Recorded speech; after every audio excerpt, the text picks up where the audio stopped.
my talk today is going to be based on locations. I'm going to show you how the concept of where your trade begins has a very powerful impact on the consistency of the success of your trades. All right, so we're going to talk about locations. We're going to talk about 7 locations in particular, how to play each one of those locations. And these locations are going to give your specific tactics and techniques extra oomph, extra power, extra consistency, and I believe extra success. All right.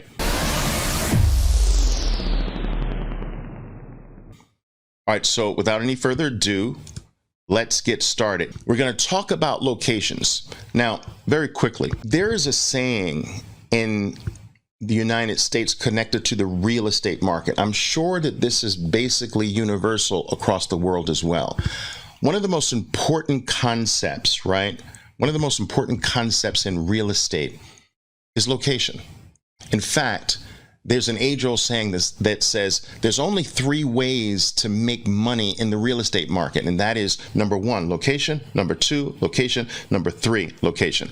And this concept is very important because it applies with the equity markets, it applies with the Forex market, it applies with the futures market, it applies with all markets combined.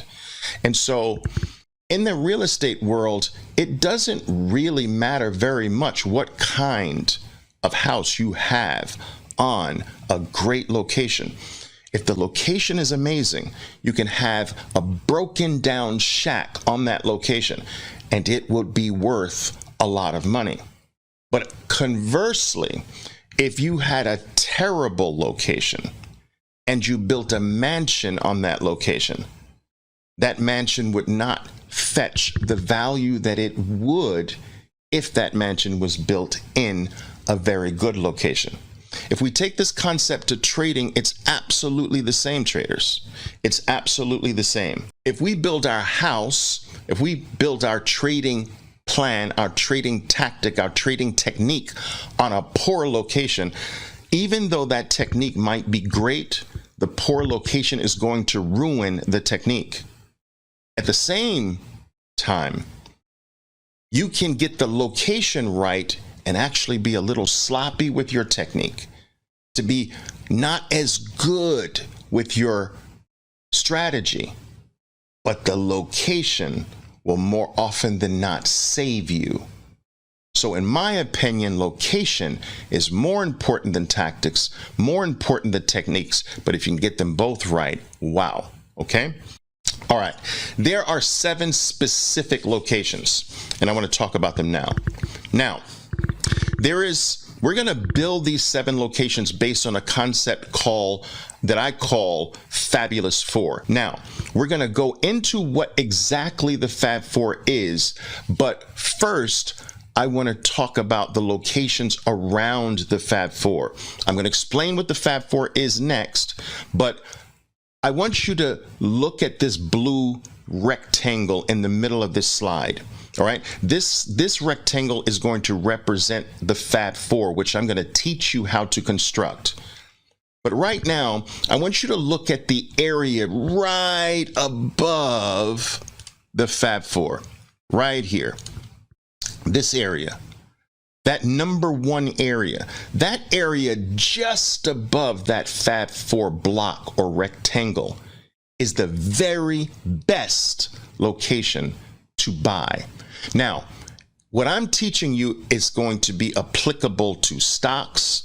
It's going to be applicable to futures. It's going to be applicable to options. It's going to be applicable to any market in the world. And it's going to be applicable to any time frame in the world. So even if you play a small time frame, like a 2-minute chart or a 5-minute chart, it applies. If you play longer time frames, like a daily chart, it applies. If you play any market in the world, it applies. This is a universal technique across all time frames in all markets. So I need you to understand that. Okay, but this location 1 is the very best and most powerful location to buy whatever it is that you trade. It is the worst location to attempt to bet on something going down. So shorting from position 1 is a losing technique, a losing strategy, a losing move. The only thing we do if a stock or whatever we're trading presents something of value to us in location 1, the only thing we're going to consider to do is buy. Now, a little higher, all right, a little higher than that is location 2. This is not close to the fabulous 4 block or rectangle, but it's not super far either. See, location 1 is super close. Location 2 is not close, but it's not super far either. Now, in this second location, we're going to look to buy most of the time, but every now and then it's okay to bet on the stock going down. It's okay to bet on a short going down, but it's more okay most of the time to bet on the stock going up. Okay? Every now and then it's okay to bet on the way down from location 2. But if you're betting on the way down more than you're betting on the way up from location 2, you're going to get yourself in trouble. You know, we have the Fab 4 down here. We get a gap to the upside. So I would say that this is a little higher than the first position above. Up here would be closer to your 3. And this trader basically just went in above the green, protective stop, run to the upside, you get a brief pause, and there's your whale complete. So nice little steady, very controlled play to the upside. Now, this play goes something like this. 2, stop, 1 above the high.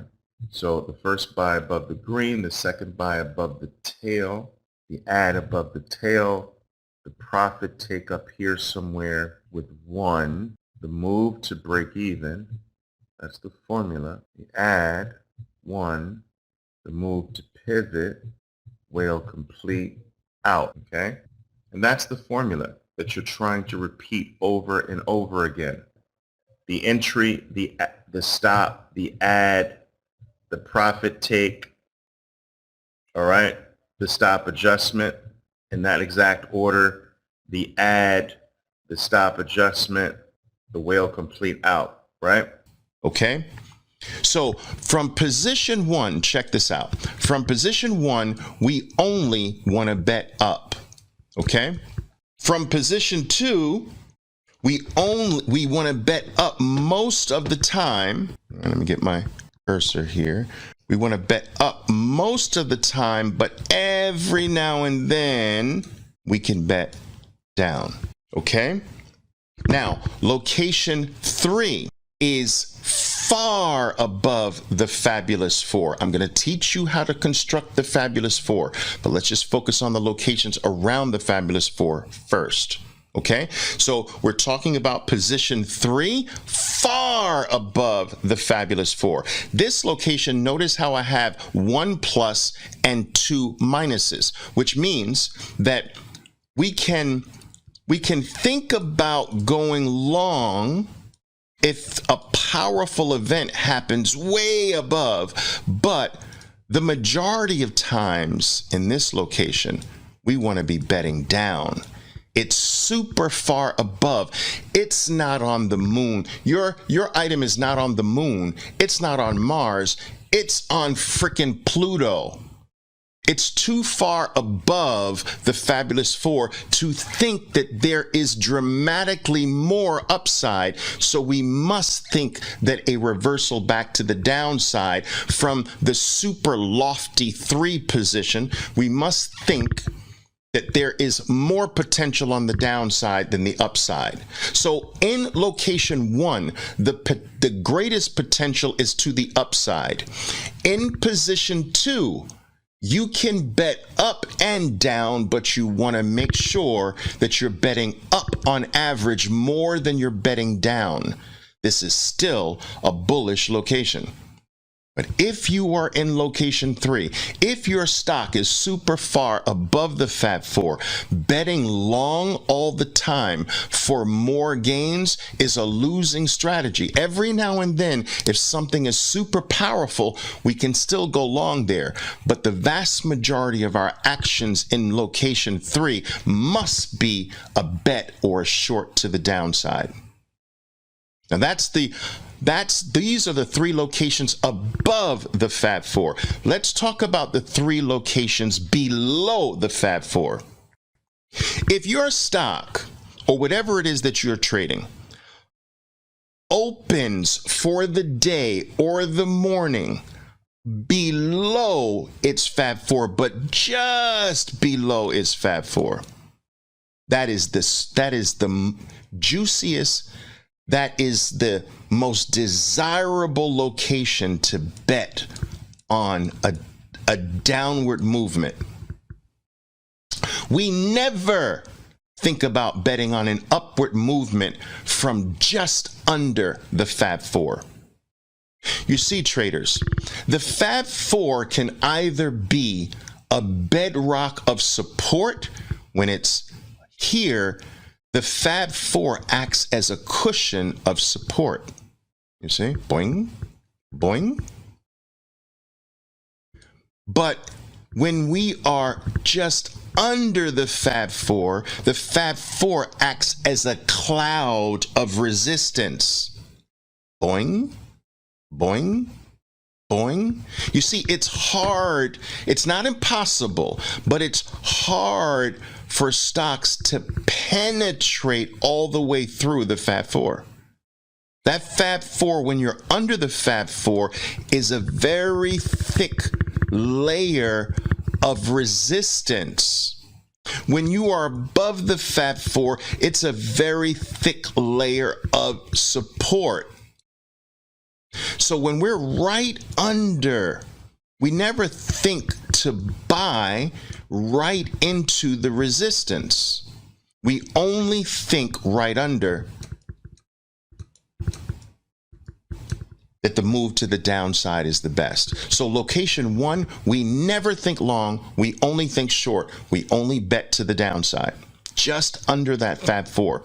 When we are under the Fab 4, we're not close to it, but we're not super far. We're gonna bet to the downside. But every now and then, if something really powerful happens in location 2, we can bet to the upside. Why? Because there's still room back to the Fab 4. You see, there's virtually no room back to the Fab 4 from position 1, but from position 2, there's some room to play to the upside. But on average, you still want the vast majority of your trades betting to the downside. All right? Now I'm going to get to how we build the Fab 4. Just understand this concept of the positions around the Fab 4 first. All right, we're going to get to it, I promise. All right, we're getting to that next.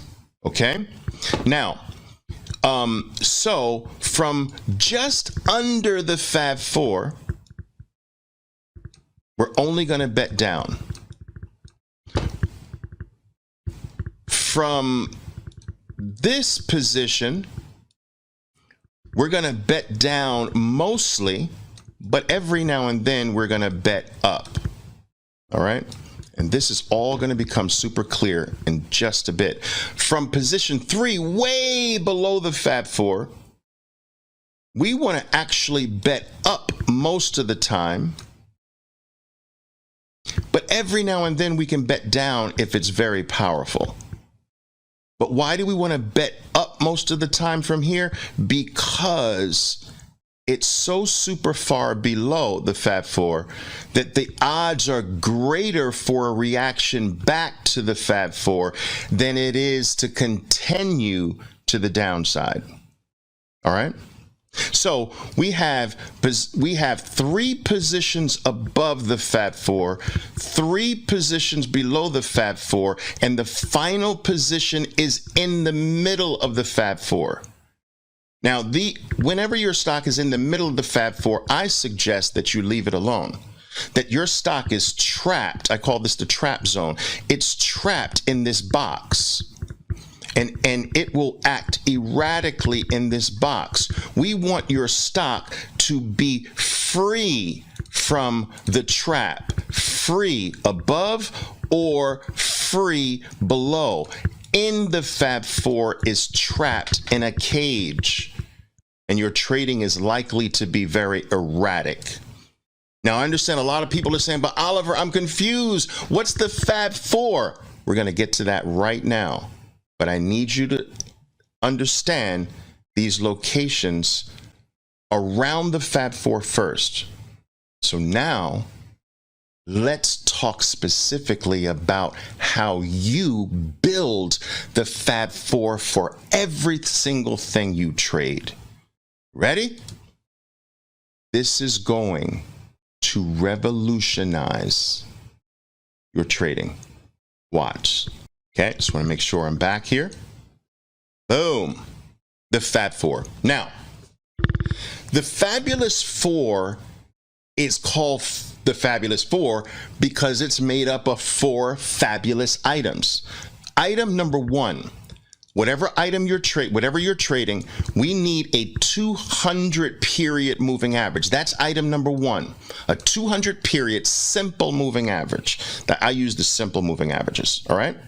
So we take it doesn't matter if you're trading a 2-minute time frame, it's a 200 period moving average of the 2-minute chart. If you're trading a 5-minute time frame, it's the 200 period moving average of the 5-minute chart. If you're trading a daily time frame, it's the 2-minute moving average of the daily time frame. All right? Time frames don't matter, whatever time frame you trade. Okay? And this is on all markets. So item 1, we need to find out where is the 200 period moving average on that item. Item number 2, the 20 period moving average. Where is the 20 period moving average on your stock or on the item that you trade? So these are 2 of the Fabulous 4 items we need to note. Okay? Item number 3 is that we need to find out where was yesterday's closing price. If you're trading Microsoft, where was yesterday's last closing price? That's item number 3. And then item number 4 will take some explanation from me. We're going to take yesterday's late day price activity.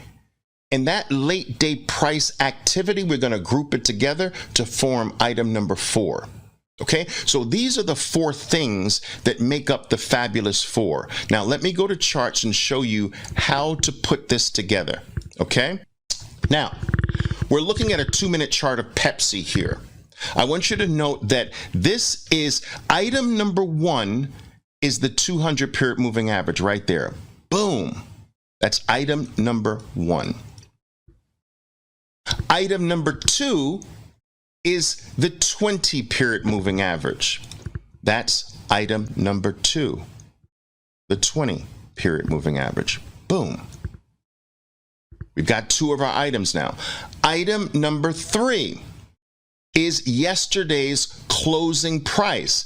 Yet this is yesterday and this is today, right? Okay. So yesterday's closing price was right here, represented by that dashed line. That's item number 3. Okay, so we've got item number 1, the 200, item number 2, the 20, yesterday's closing price. Now, the last item, remember I told you, is yesterday's late day price data. So we're going to go back about 45 minutes to an hour of yesterday's last 45 minutes to an hour, not much more than that, okay? So we're going to come back maybe here. We're going to take the last part of yesterday's data. And you know what we're going to do? We're going to mark the highest price of the last 45 minutes or so. And we're going to take the lowest price of the last 45 minutes or so. and we're going to create a little block. And this becomes item number 4, the last block of data from yesterday is item number 4. Now I'm going to repeat that because that's the one that's a little bit more complex. We're going to take, once again, let me repeat this. We're going to take the last 45 minutes or so of yesterday's data, all right? And we're going to say, what's the highest price that this stock registered in the last 45 minutes? Boom, right there. That's the highest. What's the lowest price the stock registered in the last 45 minutes? Right here. The last 45 minutes. The lowest low of the last 45 minutes. This becomes the stock's late day price zone. Okay? And that zone becomes item number 4. Now, we have our 4 items, the 200, the 20, yesterday's closing price, and yesterday's late day price data. Now, what I need to do is I need to group all 4 of these things into a block. I'm going to take the top of whatever item is the top of the 4. This is the top of my 4 items. This is the bottom of all 4 items. Sometimes the 200 is going to be the bottom of the 4. So which item is the lowest and which item is the highest? Sometimes the highest is going to be your 200. Sometimes the lowest of your 4 items is going to be your 200. Sometimes the lowest is going to be the bottom of 4. Here's the lowest. Sometimes the highest is going to be the top of item 4. Whichever item is the highest is the top of your Fab 4 block. Whatever item is the lowest of your Fabulous 4 block. Once we have the upper part and the lower part, we extend into the future. Boom, just like this. And this becomes my Fabulous 4 rectangle or block. Now that I have my Fabulous 4, notice that Pepsi opens under the whole Fabulous 4, but it opens in the perfect location. It opens in the best location. It opens in the highest probability location. It opens in the juiciest location. That location, remember, is right under the Fab 4. So remember, right under the Fab 4 is the very best location for betting down. Down here is okay to continue betting down. Down here is best probably betting up. Okay, remember those locations. All right, so let's grab that Fab 4 again. Let me show you. We're going to grab the 200, grab the 20, grab yesterday's closing price. That's 3 items. We're going to grab the top of yesterday's late day data, about 45 minutes. We're going to grab the absolute bottom of yesterday's late day data. Now, what's my highest line? Out of all of these lines, what's my highest? This one. I'm going to extend that into the future. Now, what's my lowest line? This one. I'm going to extend that into the future. And this gives me my Fabulous 4 block. Now, I want you to understand that I teach my traders to do this before the market opens. So this hasn't happened yet. Let me show you. This hasn't happened yet. None of this has happened yet. You see? We know the Fab 4 before the market opens. Now we're waiting. So when Pepsi opens for its first bar right here, check this out.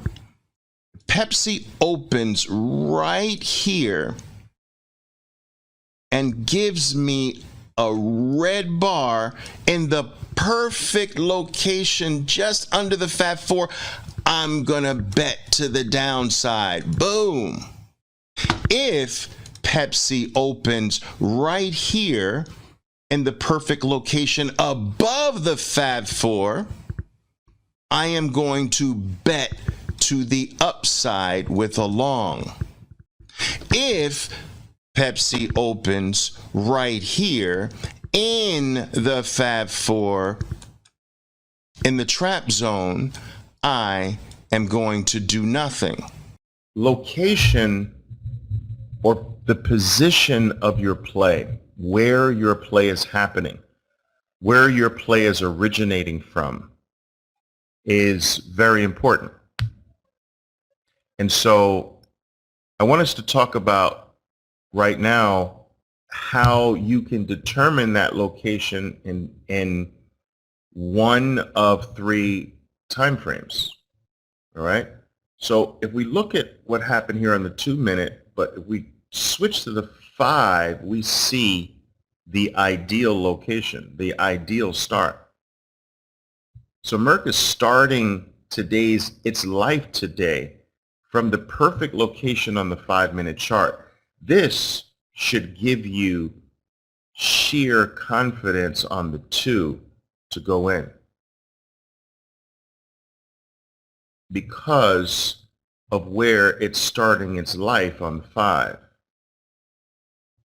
Now sometimes you'll get the trifecta where the stock is starting its life on the 2 here, on the 5 there, and on the 15. Look at the beautiful location here. Can you get one better than that? Like, oh my God. Look at the Fab 4.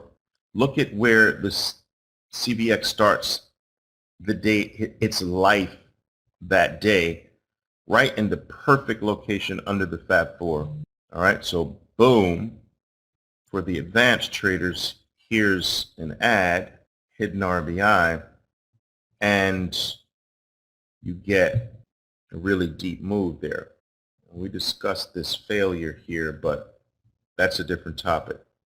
Anyway, this location is perfect on the 2, but on the 5, it's also perfect. Wow. Wow. All right. And on the 15, wow. Wow.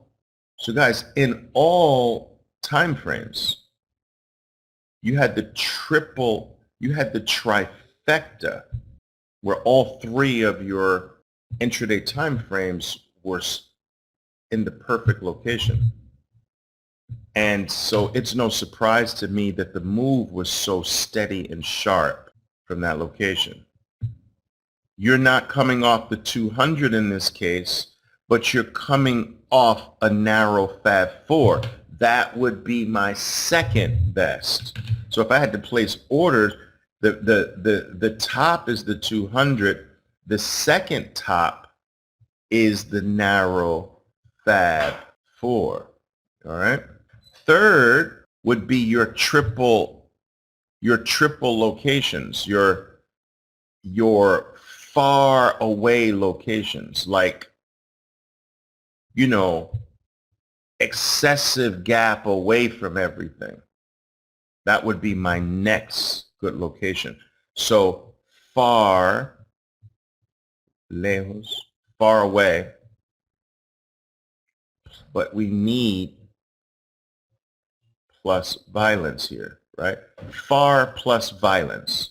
So far above plus violence down, far below plus violence up. But this would be the order of how I would like to find my highest quality plays off of the 3 best locations. Yes. So here is the perfect location from your Fab 4. Now here's the majority of the Fab 4 is there, so that's fine. But look at that beautiful location. You're going to get, on average, the majority of your best plays originating from these pure perfect locations. Now that's the 5, right? Look at the 15. So, wow. Do you see how perfect that location is? You saw how perfect it was on the 5. Do you see how perfect it is on the 15 as well? Do you see it? Are you looking at these Picassos I'm showing you? No. Picasso never resonated with me very much. These Monets, I love Monet. Yeah. And then let's look at the 2 on the 7th. Whoo! And there's the 2. Wow! So you got the trifecta here. The 2, the 5, the 15. It's freaking perfect. The more careful you are with ensuring a solid location, the higher the quality of your plays. Narendra's saying Gil today had a perfect trifecta. Boom! Look at that 2. Look at that 5. And look at that 15. Wow. Nice find. That's right, Edwin. That's right, man. That's beachfront property right there. That's beachfront location. This is the trifecta. No, it does not have to come off the 200. Remember the 3 locations. So the 200 is the top, but these are very powerful too.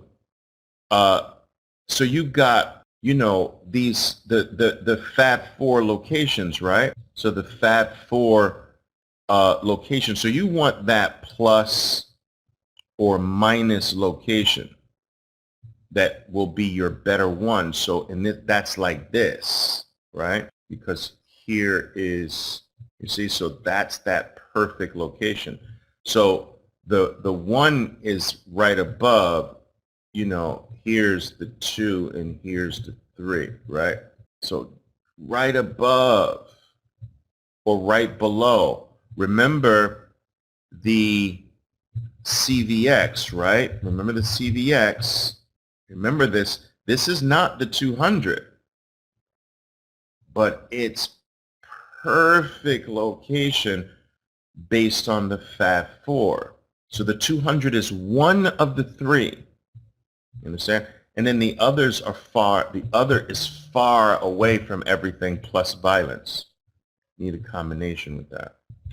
Guild, what I've entered on the hidden RBI. Guys, if you're, okay, yeah, you can, but that can be your ad. Like, you can go in here. Why can you go, what gives you the confidence here? The location. The location gives you the confidence to get into that thing early, right? Because you're playing such a perfect location. And then if you want that to be your ad, boom. Make sense? All right, good. Okay. Now, don't think that location stops being a factor beyond the open. Let's take a look. Let's take a look at example.